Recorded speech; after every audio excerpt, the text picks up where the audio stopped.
조용한 변화, 깊은 울림, 느린 성장의 일기. 지금 당신의 삶이 당신을 빚고 있습니다. 안녕하세요. 오늘 이야기의 제목은 애움길, 돌아가는 길에 피어나는 것들입니다. 길은 사람들이 정말 자주 쓰는 흔한 말입니다. 그 어감이 입에 착 감깁니다. 긴 세월 참 친구처럼 다정하게 긴 여운을 줍니다. 애움길, 이 뜻을 모르는 이도 많을 것 같습니다. 빙 둘러서 가는 멀고 굽은 길이라는 뜻입니다. 둘레를 빙 둘러싸다는 동사 애우다에서 나왔습니다. 지름길은 질러가서 가까운 길이고 애움길은 애둘러가서 먼 길입니다. 길은 순수한 우리말입니다. 한자를 쓰기 전부터 길이라고 말했다고 합니다. 신라 향가에도 나옵니다. 길을 칭하는 말들은 거개가 우리말입니다. 그런데 길 이름에는 질러가거나 넓은 길보다 돌아가거나 좁고 험한 길에 붙은 이름이 훨씬 많습니다. 우리 인생사처럼 말입니다.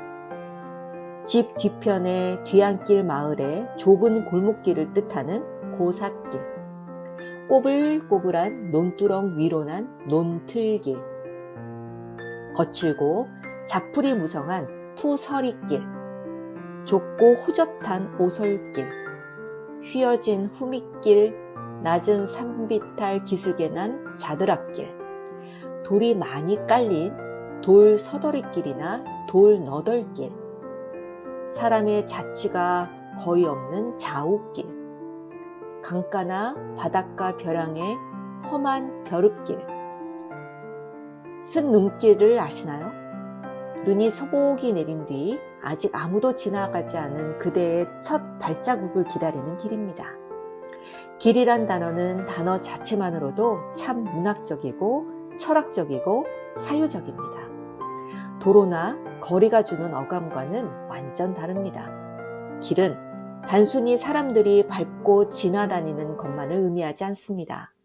아무리 생각해봐도 길이 없다, 내 갈 길을 가야겠다 표현에서 보듯 길은 삶에서의 방법이거나 삶 그 자체입니다.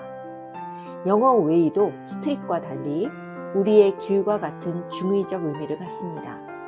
서양 사람들도 길에서 인생을 연상하는구나 싶어 신기했습니다. 불교나 유교, 도교 등 동양 사상에서의 공통적 이념도 도라고 부르는 길입니다. 우리는 평생 길 위에 있습니다. 누군가는 헤매고, 누군가는 잘못된 길로 가고, 누구는 한 길을 묵묵히 갑니다. 오르막길이 있으면 반드시 내리막길도 있습니다. 탄탄대로가 있으면 막다른 골목도 있습니다. 세상에 같은 길은 없습니다. 나만의 길만 있을 뿐입니다. 길을 간다라는 말보다 길을 떠난다는 말은 왠지 낭만적이거나 애잔하거나 결연합니다. 결국 우리는 길 위에서 길을 물으며 살아가는 겁니다. 인생길은 결국은 속도와 방향의 문제입니다. 지름길로 가면 일찍 이루겠지만 그만큼 삶에서 누락되고 생략되는 게 많을 것입니다. 애움길로 가면 늦지만 많이 볼 것입니다. 꽃구경도 하고 새소리, 바람소리도 듣고 동반자와 대화도 나눌 것입니다. 사랑도 그렇지 않을까요? 쉽게 가는 지름길이 아니라 수만 갈래의 애움길을 돌고 돌아서 이루는 것입니다. 여기 사랑의 신선함을 애움길로 묘사한 명시가 있습니다. 너에게로 가지 않으려고 미친 듯 걸었던 그 무수한 길도 실은 너에게로 향한 것이었다. 나의 생애는 모든 지름길을 돌아서 너에게로 난 단 하나의 애움길이었다. 곧장 가면 될 길을 빙 돌아가는 길. 어쩌면 멀고 불편하고 비효율적인 길. 하지만 저는 인생에서 많은 것을 배운 길이 바로 이 애움길이었습니다. 20대 무렵엔 빨리 가는 것이 능력이라고 생각했어요. 빨리 성공하고 빨리 인정받고 빨리 어른이 되려 했습니다. 지름길이 있다면 마다하지 않았고 돌아가는 걸 두려워했습니다. 하지만 이상하게도 저는 자주 길을 잃었습니다. 예상치 못한 고비들이 나를 멈춰 세웠고 계획대로 되지 않은 일이 반복되었죠. 그 고비를 맞을 때마다 나는 괜찮다. 나는 절대 후회하지 않는다. 이건 과정일 뿐이다. 용감한 척, 호기로운 척, 대담한 척 했지만 여지없이 사건, 상황, 사람들은 그 모습만 달리한 채 반복적으로 저를 멈춰 세웠어요. 여러분도 그렇지 않나요? 지금 돌아보면 그때 그 애움길들이 제 인생의 가장 소중한 길이었던 것 같아요. 다른 이들이 앞서 달릴 때 저는 어떤 때는 어쩔 수 없이, 어떤 때는 억지로라도 잠시 멈춰서서 숨을 고를 수 있었고, 그리고 내려놓다시피 체념한 상태가 되어 마음에 틈이 생기고 그제서야 내려앉은 고요한 침묵 속에서 혹시 내가 문제인 건 아닐까라는 제 마음의 목소리를 처음으로 들을 수 있었습니다. 에크하르트 톨레는 말합니다. 삶은 지금 이 순간 안에서만 일어납니다. 지름길로 달리면 그 순간은 놓쳐버리기 쉬워요. 반면 애움길은 속도를 늦추고 눈을 들고 숨을 고르게 만듭니다. 그 느림 속에서 우리는 지금 여기를 만나게 됩니다. 저는 젊은 시절 모든 분들이 그러하듯이 이 상처 저 상처를 많이 겪었어요. 그 아픔은 저를 깊은 어둠 속으로 밀어넣었고 한동안 아무것도 할 수 없었던 때가 많았습니다.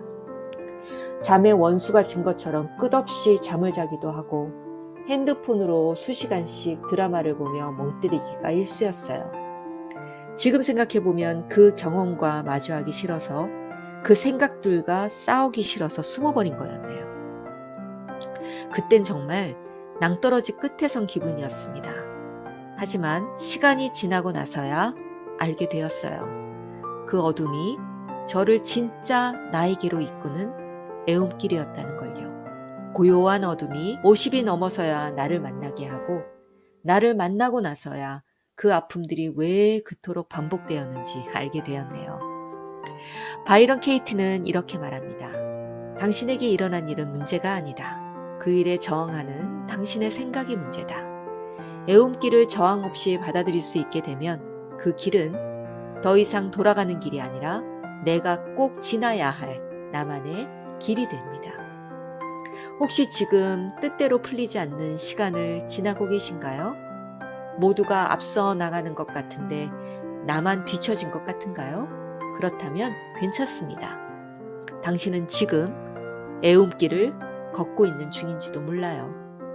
그 길 끝에는 분명히 지름길에서 만나지 못할 깊은 배움과 따뜻한 깨달음이 기다리고 있을 겁니다.